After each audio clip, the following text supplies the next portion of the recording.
परमाराध्य सद्गुरु महाराज के प्रवचन का पाठ महर्षि में ही सत्संग सुधा सागर से प्रवचन संख्या 294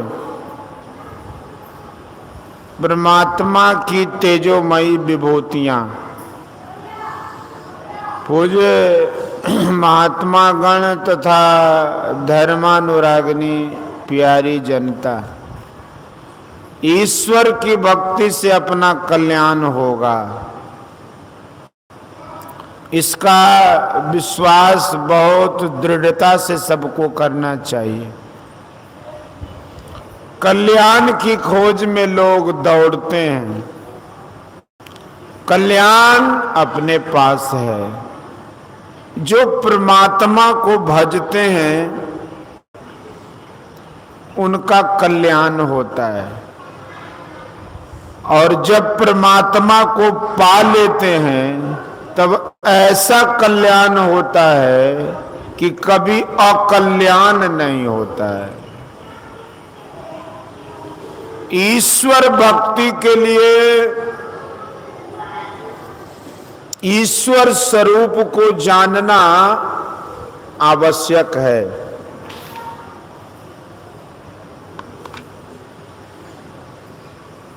जो ईश्वर की ओर अपना ख्याल जोड़ता है, कल्याण की ओर जोड़ता है। ईश्वर इंद्रियों को गोचर नहीं है। बाहर में ईश्वर को कोई पहचान नहीं सकता है। ईश्वर सर्वत्र है ही है, कभी नहीं रहेंगे ऐसी बात नहीं है। कभी चले जाते हैं, कभी चले आते हैं, ऐसा नहीं। सर्व देश में रहते हैं, सर्व काल में रहते हैं, लेकिन इंद्रिय ज्ञान में उनको पहचानना असंभव है। इसलिए बाहर में नहीं पहचान सकते। फिर बाहर में क्या पकड़े जिससे ज्ञान हो कि यह परमात्मा का रूप ही है। संतों ने कहा कि संसार में जितनी तेजोमयी विभूतियां हैं सभी परमात्मा की हैं। इसलिए ईश्वर को किसी इंद्रिय गोचर विभूति का अवलंब लेकर ईश्वर भजन का आरंभ करने के लिए जो कहा है वह ठीक ही कहा है। परमात्मा की कौन विभूति है जो महिमा से युक्त है? यह जो हम प्रकाश देखते हैं, संसार में प्रकाश नहीं हो तो प्रकाश से विहीन संसार की क्या हालत हो। इस संसार में कोई बड़े प्रभावशाली व्यक्ति हो और प्रकाश नहीं हो तो कोई किसी को पहचान नहीं सकेंगे, कोई काम नहीं होगा। संसार का सारा काम भ्रष्ट हो जाएगा। मैं कहता हूं कि यह प्रकाश परमात्मा की विशेष विभूति है। दूसरी विभूति यह है कि जिसको शब्द कहकर पुकारते हैं। प्रकाश के अंदर रहकर काम चलता है, अंधकार के अंदर भी कुछ काम चलता है, लेकिन बिना शब्द के काम नहीं चलता। शब्द ही संसार में विद्या को बिखेरता है। बिना शब्द के विद्वान नहीं होता। आदेश पाकर जो लोग अच्छे बनते हैं सो बिना शब्द के नहीं बनते। आपस में राष्ट्र में जो काम होता है बिना शब्द के नहीं होता। बड़े बड़े बम नहीं बन सकते। बम छूटता है, बड़ी आवाज होती है। शब्द बड़ा प्रभावशाली होता है। संसार में कंपन नहीं हो तो शब्द नहीं, शब्द नहीं तो कंपन नहीं, शब्द नहीं तो संसार में उन्नति की दशा में ले जाने वाला परमाणु नहीं रहेंगे। उस शब्द का कितना प्रभाव है। ईश्वर की यह बड़ी विभूति है। संतों ने कहा कि यह जो बाहर के प्रकाश और शब्द की बात है, क्या अपने अंदर में भी है? अंदर का प्रकाश बाहरी सूर्य का प्रकाश नहीं है, आत्मा का प्रकाश है। जो इस ज्योति को पकड़ता है वो महान पुरुष हो जाता है। रिद्धि सिद्धि सब आ जाती है, मोह से छूटता है। अंतः प्रकाश में जिसकी वृत्ति डूबती है, बाहर के विषयों में उसकी डूबती नहीं। अंदर में प्रकाश सबको है। प्रकाशहीन कोई नहीं है। अंदर में प्रकाश को जो पकड़े वह ईश्वर की ओर जाता है। जो प्रकाश को पकड़ता है वह ईश्वर की भक्ति में पूर्ण होता है। जो अंतर्नाद पकड़ा जाता है वह ईश्वर की ओर का ही नाद है। अंतर में नाद कहां से आया? यह जो सृष्टि है, यह जो सृष्टि हुई है, कुछ बनने के लिए कंप चाहिए। एक शब्द व एक अक्षर का उच्चारण करते हैं, सभी कंपनमय है। एक मिट्टी की गोली बनाना चाहें तो हाथ में कंपन होता है। बिना कंपन के कुछ बनावट नहीं हो सकती। इसलिए साधो शब्द साधना कीजिए। जेहि शब्द से प्रकट भये सब सोई शब्द गए लीजे। शब्द से सारी सृष्टि हुई है। उस शब्द को पकड़ो। पहले ईश्वर ही ईश्वर था, पहले ईश्वर ही ईश्वर था। कंप हुआ तब सृष्टि हुई, कंप के साथ साथ परमात्मा है। आदि कंप, आदि शब्द से सारी सृष्टि है। इसलिए सारी सृष्टि का बीज शब्द है। इसलिए शब्द तत्वीर्य संसार, शब्द निरालम अपर अपार। वह प्रभु कैसा है? अलख अपार अगम अगोचरी, नात सुकाल न कर्मा, जात अजात अजोनि संभव, नात सुभाव न भरमा, साचे सचियार बिटहु कुरवाणु, नात स्वरूप बरनु नहीं रखिया, साचे शब्द निशानु। बाबा नानक ने कहा कुछ भी चिन्ह अगर है तो सत शब्द है। जो शब्द वही है, सो शब्द वही है जो सृष्टि के आदि में हुआ।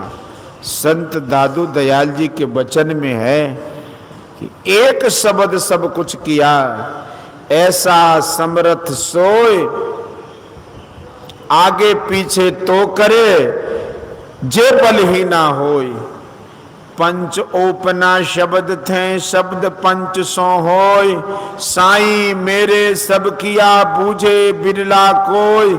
शब्दे बंध्या सब रहे शब्दे शब्दे ही सबे सब ही समाय।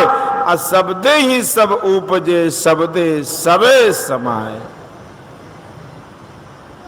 शब्दे बंधिया सब रहे शब्दे सब ही जाए। और शब्दे ही सब उपजे शब्दे सबे समाए। यह वर्णन संत लोग करते हैं। सबसे विशेष शब्द है, बहुत महत्वपूर्ण है। संतों ने जब अनुभव करके जाना तब उनको बड़ा लाभ हुआ। उसी को सतनाम, ओम, राम नाम, शिव नाम आदि कहा। वह परम शक्तिमय है, लेकिन पहले ही उसमें वृत्ति नहीं जुटे हो, पहले ही उसमें वृत्ति जुटे हो नहीं सकता। वह संसारिक शब्द नहीं है, वर्णात्मक, वह संसारिक ध्वन्यात्मक भी नहीं है। वह संसारिकता से बहुत दूर है। वह ध्वन्यात्मक अंतर्नाद है। लोग कहते हैं कि गोस्वामी तुलसीदास जी निर्गुण राम को नहीं जानते थे, सगुण राम को जानते थे। लेकिन जब वे स्वयं लिखते हैं कि बंदो राम नाम रघुवर को हेतु कृषानुभानु हिमकर को विधि हरिहरमय वेद प्राण सो अगुण अनुपम गुण निधान सो। गुण निधान का अर्थ त्रैगुण और त्रैगुणातीत भी ले सकते हैं। जो हम कान से सुनते हैं वे सब भी सगुण शब्द है। अंदर में भी एक ही शब्द निर्गुण है, जिसकी पकड़ होने से ईश्वर तक पहुंचता है, ईश्वर को पाता है। शब्द गहियो जीव संशय नाही, साहब भयो तेरो संग। प्राकृत रूप से शब्द को कैसे पाते हो? बिजली की चमक के बिना ठनके की आवाज कोई नहीं सुन सकता। पहले ज्योति दर्शन करो, फिर नाद ध्यान करो। इसलिए नाद उपासना पीछे और बिंदु उपासना पहले ही की जाएगी। पहले ज्योति पकड़ते हैं, इसलिए तेजो बिंदु उपनिषद में है कि तेजो बिंदु परम ध्यानम विश्वात्म हृदय संस्थितम। और ध्यान बिंदु उपनिषद में है बीजाक्षरम परम बिंदु नादं तस्यो परिस्थितम सशब्दं चाक्षरे छीने निशब्दम परमम पदम। परम बिंदु ही बीजाक्षर है, उसके ऊपर नाद है। जब यह नाद अक्षर ब्रह्म में लय हो जाता है तो निशब्द परम पद है। निशब्द कहो व अनाम कहो, एक ही बात है। पहले सगुण शब्द की उपासना करनी चाहिए, फिर निर्गुण की। पहले मोटे रूप से चित्तवृत्ति का सिमटाव करो, गुरु को ईश्वर की विभूति मानो, गुरु में अपने को लगाओ। बाबा नानक कहते हैं कि गुरु की मूर्ति मनमय ध्यान, गुरु के शब्द मंत्र मनुमान, गुरु के चरण हृदय धार्यो, गुरु पार ब्रह्म सदा नमस्कार। इस विभूति को पकड़ो, अथवा राम कृष्ण व माई का ध्यान करो। लेकिन इससे माई का दर्शन होता है। जो स्थूल रूप के बाद सूक्ष्म कारण महाकारण को भी पार करेगा, वह उस विशेषता